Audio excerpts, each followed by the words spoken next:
स्वागत है दोस्तों एक बार फिर से आप सभी का ओपीएस न्यूज पर। जी हाँ दोस्तों, दिनों की आज का 4 नवंबर 2020 यानी कि शुक्रवार का। और दोस्तों बात करते हैं आज के मुख्य समाचार, ताजा बड़े खबरें, ब्रेकिंग न्यूज हेडलाइन से। तो दोस्तों देश और दुनिया की 15 बड़ी और महत्वपूर्ण काम की खबरें निकल कर आ रही है, जहाँ पर घर खरीदना हो चुका है बहुत ही सस्ता। सरकार की तरफ से एक बड़ी स्कीम निकल कर सामने आई है और उसी के साथ अगर आपका आधार कार्ड है ना, तो गवर्नमेंट जो है दोस्तों आपको आधार कार्ड के ऊपर फ्री राशन सामग्री देने पर विचार कर रही है। और उसी के साथ दोस्तों कहीं अगर आप कार, बस या फिर मोटरसाइकिल पर अकेले जा रहे हैं तो आपको मास्क लगाने की जरूरत है या नहीं, इसको लेकर स्वास्थ्य विभाग की तरफ से एक बहुत ही बड़ा खुलासा हुआ है। और वहीं दोस्तों क्रेडिट कार्ड को लेकर सरकार की तरफ से बड़ा नियम सामने आ रहा है। सुशांत सिंह केस को लेकर बड़ी खबर निकल कर आ रही है और साथ ही बिजली बिल को लेकर सरकार ने एक बड़ी खुशखबरी दी है। अच्छा, रसोई गैस सिलेंडर को लेकर भी दोस्तों बड़ी खुशखबरी निकल कर आ रही है। तो चलिए एक एक करते हुए जान लेते हैं आज देश और दुनिया की तमाम बड़ी महत्वपूर्ण खबरों की ओर। ऐसे में वीडियो को पूरा लास्ट तक जरूर देखेगा। चलिए शुरुआत करते हैं वीडियो की तरफ। लेकिन दोस्तों उससे पहले अगर आप अपने चैनल ओपीएस न्यूज पर पहली बार वीडियो देख रहे हैं तो दोस्तों वीडियो को नीचे का लाल बटन दबाकर चैनल को सब्सक्राइब कर लीजिएगा और पास वाले घंटे बटन को दबा दीजिए, ताकि दोस्तों आप रह पाएंगे दिन भर के काम की और लेटेस्ट खबरों से हमेशा अपडेट। चलिए जानते हैं दोस्तों आज की पहली और बड़ी खबर। तो सरकार का बड़ा फैसला, अब नहीं छपेंगे कैलेंडर और डायरी सहित ये जरूरी चीजें। कॉपी टेबल बुक्स पर भी लग चुका है प्रतिबंध। जी हाँ, केंद्र सरकार ने अब सरकारी कैलेंडर, सरकारी डायरी, शेड्यूलर और इस तरह की अन्य सामग्री की छपाई नहीं करेगी। दरअसल वित्त मंत्रालय ने तमाम मंत्रालय और डिपार्टमेंट में छपने वाले सरकारी डायरी, कैलेंडर सहित सभी तरह के ग्रीटिंग्स पर रोक लगाते हुए इसे डिजिटल माध्यम में उपलब्ध करवाने का फैसला किया है। यानी कि अब यह सामग्री डिजिटल फॉर्म में ही उपलब्ध होगी। अब तक दोस्तों आपको कई सरकारी कंपनी, सरकारी बैंक से जैसे कि एसबीआई, कैनरा बैंक, इन सभी के दोस्तों डायरी, कैलेंडर वगैरह आपको मिलते थे। लेकिन कोरोना काल में सरकार अपने खर्चों में कटौती करने में लगी है और साथ ही डिजिटल इंडिया को बढ़ावा देने के मकसद से सरकार ने इस तरह का कुछ बड़ा फैसला लिया है। तो यहाँ पर डिपार्टमेंट ने दोस्तों greeting card, copy table book, calendar या पेन वगैरह इन सभी चीजों पर रोक लगाने का आदेश जारी किया है। चलिए अगली खबर है कि आप अकेले में कार, मोटरसाइकिल या साइकिल चलाते समय मास्क पहनना है जरूरी। स्वास्थ्य मंत्रालय के अधिकारी ने कही है कुछ बड़ी बात। जी हाँ दोस्तों, आपके दिमाग में भी एक सवाल आया होगा कि आप मोटरसाइकिल पर अकेले जा रहे हैं तो इसमें मास्क पहनने की क्या जरूरत है, आप संक्रमण में किस तरह से शिकार हो सकते हैं। वहीं आपको बता दें कि केंद्रीय स्वास्थ्य मंत्रालय के एक शीर्ष अधिकारी ने कल गुरुवार को कहा कि अकेले व्यक्ति कार या फिर साइकिल चलाते समय मास्क पहनने के संबंध में कोई दिशा निर्देश मंत्रालय ने जारी नहीं किया है। केंद्रीय स्वास्थ्य सचिव राजेंद्र भूषण ने संवाददाता सम्मेलन में कहा कि हालांकि अगर कोई व्यायाम कर रहा है, समूह में साइकिल चला रहा है या टहल रहा है तो उसे मास्क पहनना चाहिए और सामाजिक दूरी बनाए रखनी चाहिए ताकि एक दूसरे का संक्रमण नहीं फैले। और वहीं देश में कोविड-19 के बढ़ते मामलों के बीच बड़ी संख्या में लोगों ने शिकायत की है कि अपने कार के अंदर होने के बावजूद मास्क नहीं पहनने के लिए उनके चालान किए जा रहे हैं। अकेले कार या साइकिल चलाते समय मास्क पहनने की आवश्यकता के संबंध में पूछे गए एक सवाल के जवाब में डॉक्टर भूषण ने स्पष्ट किया कि किसी व्यक्ति के अकेले कार या साइकिल चलाते समय मास्क पहनने पर स्वास्थ्य मंत्रालय ने कोई भी दिशा निर्देश नहीं दिए हैं। ऐसे में दोस्तों आप चाहे तो मास्क लगा सकते हैं, चाहे तो नहीं लगा सकते हैं। आप अपने हिसाब से दोस्तों उसको एडजस्ट कर सकते हैं। अगर आप एक से ज्यादा व्यक्ति कार या बाइक में सवार है ना, तब दोस्तों मास्क लगाना अनिवार्य होगा। अदरवाइज दोस्तों आप अकेले में चाहे तो लगा सकते हैं, चाहे तो नहीं लगा सकते। चलिए अगली बड़ी खबर है कि दोस्तों 118 मोबाइल एप्लीकेशन को बैन करने के बाद चाइना को एक और दिया जोर का झटका। सरकार ने इस दवा के आयात पर लगा दी एंटी डंपिंग ड्यूटी। जी हाँ, आपको बता दें दोस्तों कि मोदी सरकार चाइना को आर्थिक नुकसान पहुंचाने का कोई भी मौका नहीं चूक रही है। चाइना की कई कंपनियों का ठेका रद्द किया जा सकता है और साथ ही 200 से ज्यादा एप्लीकेशन पर प्रतिबंध लग गया है, बैन लग गया है। अब उसकी नजर चाइना से होने वाले सस्ते आयात से घरेलू उद्योग को बचाने की है और इसी के मद्देनजर सरकार ने एंटी बैक्टीरियल दवा के चाइना से आयात करने पर एंटी डंपिंग ड्यूटी लगा दी है। कुल मिलाकर दोस्तों चाइना की अब बल्ले बल्ले होने वाली है। भारत देश से पंगा लेगा ना, आप दोस्तों खुद की हालत देख लीजिएगा कि चाइना की क्या हालत हो चुकी है। चाइना की मैक्सिमम गेम्स वगैरह, मैक्सिमम एप्लीकेशन से बैन हो चुकी है। चाइना से भारत में आने वाले सब कुछ ठेके रद्द हो चुके हैं। आयात पर, इंपोर्ट एक्सपोर्ट पर दोस्तों प्रतिबंध लग गया है। और कुल मिलाकर दोस्तों अगर यहाँ पर आपको मैं एक चीज क्लियर कर दूं कि चाइना को सबक मिल चुका है। अब चाइना दोस्तों भारत का नाम लेने से ही डरने लग जाएगा। चलिए अगली खबर है, घर बैठे वोटर आईडी कार्ड में बदल सकते हैं एड्रेस। से जानते हैं कुछ आसान सा नया नियम सरकार ने जो जारी किया है। आपको बता दें वोटर आईडी कार्ड किसी भी नागरिक के लिए सबसे अहम दस्तावेज में से एक माना जाता है और इसके जरिए हम चुनाव में वोट डाल सकते हैं। वोटर आईडी एक सरकारी दस्तावेज या पहचान का दस्तावेज है और लिहाजा इसका इस्तेमाल अलग अलग कामकाज के लिए होता है। ऐसे में दोस्तों अगर आपको अपना वोटर आईडी कार्ड का एड्रेस बदलना है तो आपको सरकारी ऑफिस में जाने की जरूरत नहीं होगी। आप घर बैठे दोस्तों ऐसा काम कर सकते हैं। इसके लिए आपको क्या करना है, तो सबसे पहले चुनाव आयोग की वेबसाइट www.nvsp.in पर जाना होगा और यहाँ पर दोस्तों इस वेबसाइट पर आपको एक ऑप्शन मिलेगा ट्रांसपोजिशन विद इन असेंबली नाम का। उस पर क्लिक करके आपको फॉर्म 8A फिल करना है और जहाँ पर दोस्तों आप घर बैठे ही मोबाइल या लैपटॉप की सहायता से अपने वोटर आईडी कार्ड में एड्रेस बदल सकते। चलिए किसान क्रेडिट कार्ड को लेकर बड़ी खबर है कि कई बार नोटिस मिलने के बाद भी लोन का पैसा जमा नहीं करवा रहे हैं तो हो सकती है जेल। जी हाँ, आपको बता दें प्रधानमंत्री किसान सम्मान निधि योजना के लाभार्थियों को किसान क्रेडिट कार्ड भी मुहैया करवाया जाता है। इस योजना के लाभार्थियों के अलावा किसान क्रेडिट कार्ड अन्य पात्र किसानों को भी जारी किया जाता है और इस कार्ड का इस्तेमाल किसान सस्ते रेट पर कृषि कर्ज लेने के लिए करते हैं। आपको बता दें दोस्तों कि किसान क्रेडिट क्रेडिट कार्ड पर 4% सालाना ब्याज लिया जाता है। यानी कि दोस्तों 100 रुपए पर 1 साल का मात्र 4 रुपए ब्याज, यानी कि 4 आना सैकड़े का ब्याज। ऐसे में आपको बता दें कि अगर आप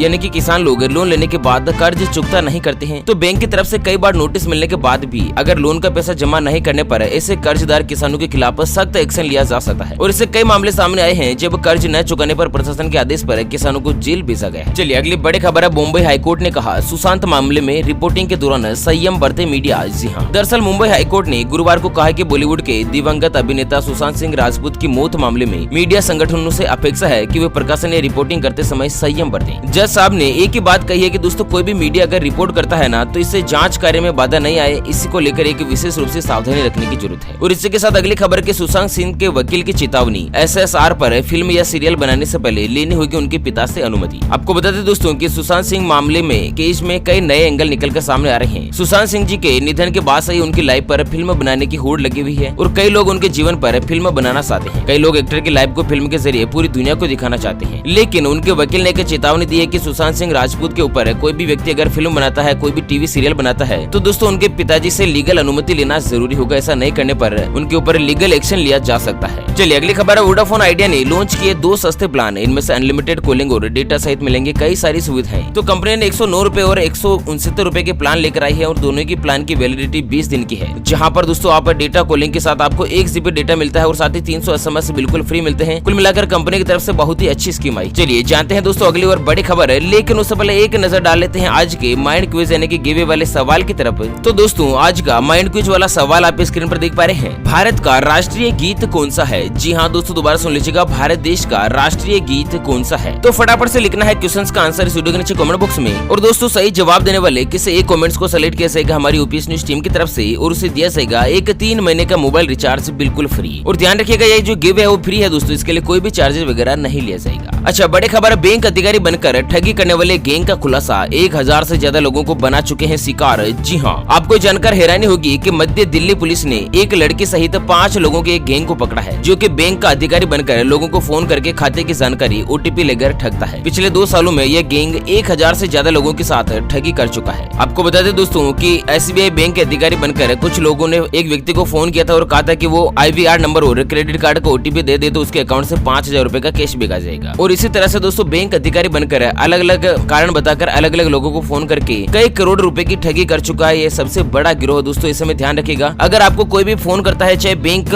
बनकर फोन करता है या कुछ भी अगर फोन करता है ना, तो आप अपनी कॉन्फिडेंशियल जानकारी भूल कर भी ना दें, क्योंकि बैंक कभी भी दोस्तों आपसे ये जानकारी जो है वो हासिल नहीं करता है। चलिए अगली खबर है कि मुंह से बदबू आना ड्राइवर के शराब पीने का कोई भी सबूत नहीं। जी हाँ दोस्तों, मुंह से सिर्फ बदबू आने पर यह नहीं माना जा सकता कि ड्राइवर नशे में था और उसने शराब पी रखी थी। दुर्घटना के समय ड्राइवर ने शराब पी रखी थी या नहीं, ये सिर्फ मेडिकल जांच के सबूतों से ही साबित हो सकता है। राष्ट्रीय उपभोक्ता विवाद निवारण आयोग ने सिर्फ मुंह से शराब की बदबू आने के आधार पर ड्राइवर को नशे में मानकर बीमा दावा खारिज करने का फैसला रद्द कर दिया है। यहाँ पर आपको सीधे सीधे बता दें कि एक व्यक्ति की दुर्घटना में जान चली गई थी और साथ ही बीमा कंपनी ने दावा किया था कि दोस्तों उनको क्लेम नहीं मिल सकता क्योंकि ड्राइवर ने शराब पी रखी थी। तो आपको बता दें दोस्तों कि यहाँ पर कोर्ट ने इस बात की दलील देते हुए कहा कि सिर्फ मुंह से बदबू आना इस बात का पर्याप्त सबूत नहीं है कि ड्राइवर ने शराब पी रखी है, उसका मेडिकल जांच होना जरूरी है। अगर मेडिकल जांच नहीं होती है तो इस बात का पर्याप्त सबूत नहीं रहेगा और उनको बीमा कंपनी को दोस्तों बीमा राशि की जो क्लेम है ना वो देनी ही होगी। चलिए अगली बड़ी खबर है कि बिजली बिल से बचे, लगवाएं सोलर पैनल। सरकार दे रही है 15,000 रुपए की सब्सिडी। जी हाँ, बिजली के बिल से अगर आप भी परेशान हो गए हैं तो आपके लिए सोलर पैनल का एक रास्ता खुल गया है। दरअसल सरकार बिजली पर निर्भरता कम करने के लिए सोलर पैनल को बढ़ावा दे रही है, लिहाजा आम आदमी तक पहुंचाने के लिए सरकार की तरफ से कई तरह की योजनाएं चलाई जा रही है। सड़क की स्ट्रीट लाइट भी अब तो सौर ऊर्जा से ही चल रही है। सौर ऊर्जा पैनल को लगवाने के लिए ज्यादा खर्च आने पर राज्य सरकारें भी सहायता कर रही है ताकि आम आदमी की जेब पर ज्यादा बोझ न पड़े। और इसी कड़े में हरियाणा सरकार सौर ऊर्जा पैनल लगवाने के लिए अच्छी खासी सब्सिडी दे रही है। सरकार के मुताबिक अगर दोस्तों आप अपने घर पर सोलर पैनल लगवाने की प्लानिंग कर रहे हैं तो एक तो आपको बिजली बिल में छूट मिलेगी और दूसरी चीज आपको 15,000 रुपए तक की जो सब्सिडी है ना वो सरकार की तरफ से दी जाएगी। चलिए अगली बड़ी खबर, फुल करवा लीजिएगा, कार की टंकी सस्ता हो गया है डीजल। जी हाँ, काफी समय के बाद आज डीजल के दाम कुछ कम हुए हैं। सरकारी तेल कंपनी ने आज लंबे अरसे के बाद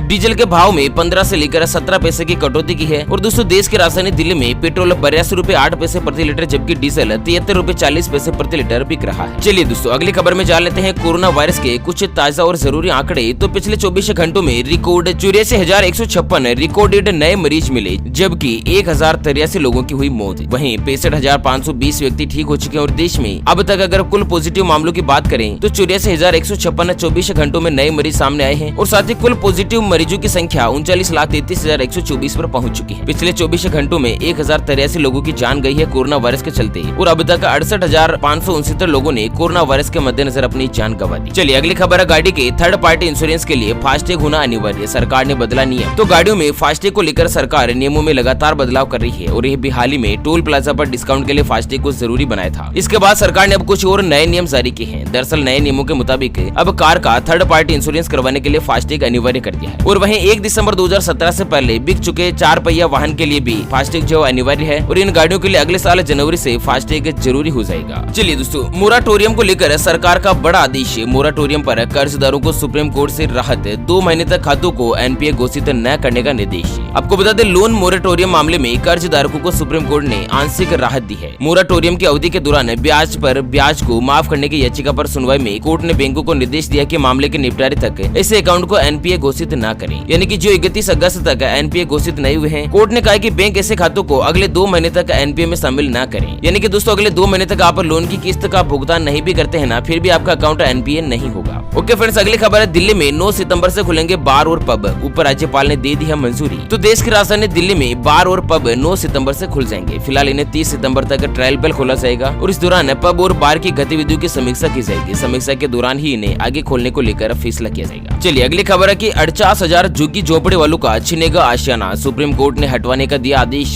जी हाँ, आपको बता दें, सुप्रीम कोर्ट के आदेश के बाद दिल्ली एनसीआर में रेलवे लाइन के किनारे बनी 48,000 झुग्गी झोपड़ियों को हटाया जाएगा और 3 महीने के भीतर कोर्ट ने 140 किलोमीटर लंबी रेल पटरियों के आसपास लगभग 48,000 झुग्गी झोपड़ियां जिनको हटाने का आदेश दिया है। और साथ ही सुप्रीम कोर्ट ने इसके आदेश के साथ ही अपने निर्देश में कहा कि कोई भी अदालत झुग्गी झोपड़ी को हटाने पर स्टे नहीं दे। आदेश में सुप्रीम कोर्ट ने कहा कि रेलवे लाइन के आसपास यदि कोई अदालत अतिक्रमण के संबंध में कोई भी आदेश जारी करती है तो ये प्रभावी नहीं होगा। जस्टिस अरुण मिश्रा की बेंच ने ये आदेश दिया है और साथ ही जस्टिस MC मेहता मामले में ये आदेश पारित किया है। आपको बता दें दोस्तों कि देश की राजधानी दिल्ली के आसपास कई इलाकों में रेल की पटरी के पास में लोगों ने अतिक्रमण कर रखा है और यहाँ तक कि दोस्तों रेलवे बोर्ड की जमीन पर भी लोगों ने झुग्गी झोपड़ियां बनाकर अतिक्रमण कर रखा है। तो ऐसे में 48,000 झोपड़ियों को सुप्रीम कोर्ट ने हटाने का आदेश जारी किया। चलिए अगली खबर है, नई खोज करने में भारत का जवाब नहीं, दुनिया के टॉप 50 देशों में शामिल हुआ। जी हाँ, यहाँ पर इनोवेशन यानी कि कुछ नया खोजने के मामले में पूरी दुनिया भारत का लोहा मान रही है। यहाँ के होनहार युवाओं ने ये साबित किया है कि हमेशा कुछ नया करने के मामले में उनसे बेहतर कोई भी नहीं हो सकता और यही वजह है कि दोस्तों ग्लोबल इनोवेशन इंडेक्स में भारत पहली बार टॉप 50 देशों में शुमार हो पाया है और भारत का लेवल काफी ज्यादा बढ़ चुका है। अच्छा अगली खबर, महाराष्ट्र में घर खरीदना हुआ सस्ता, नहीं देने होगी स्टाम्प ड्यूटी। जी हाँ, आपको बता दें, अगर आप महाराष्ट्र में कहीं पर घर, फ्लैट या प्लॉट खरीदने की कोई अन्य प्रॉपर्टी खरीदने का प्लान कर रहे हैं तो आपको स्टाम्प ड्यूटी जो है वो दोस्तों अब नहीं देनी होगी। और दोस्तों स्टाम्प ड्यूटी में छूट का फायदा 31 अक्टूबर तक मिलेगा, यानी कि दोस्तों रजिस्ट्री का चार्ज वगैरह आपको नहीं देना है। रजिस्ट्री पर आपको 2% का जो स्टाम्प ड्यूटी लगता था ना, उसमें छूट दे दी है। कोरोना संकट के मद्देनजर सरकार ने इस तरह का कुछ बड़ा आदेश जारी किया है। चलिए अगली खबर में जान लेते हैं आज के सोने चांदी की ताजा भाव। तो सोने की कीमत 40 रूपए गिरकर 50,781 रूपए प्रति 10 ग्राम पहुंची है, जबकि दोस्तों चांदी भी 254 रूपए सस्ते होकर 68,000 प्रति किलोग्राम पर पहुंच चुकी है। ओके फ्रेंड्स, इसी के साथ आज के मुख्य समाचार today breaking news headlines news के अपडेट वीडियो को फिलहाल यहीं पर देते हैं विराम। फिर मिलेंगे एक और नई और काम की खबर के साथ, तब तक के लिए जय हिंद जय भारत।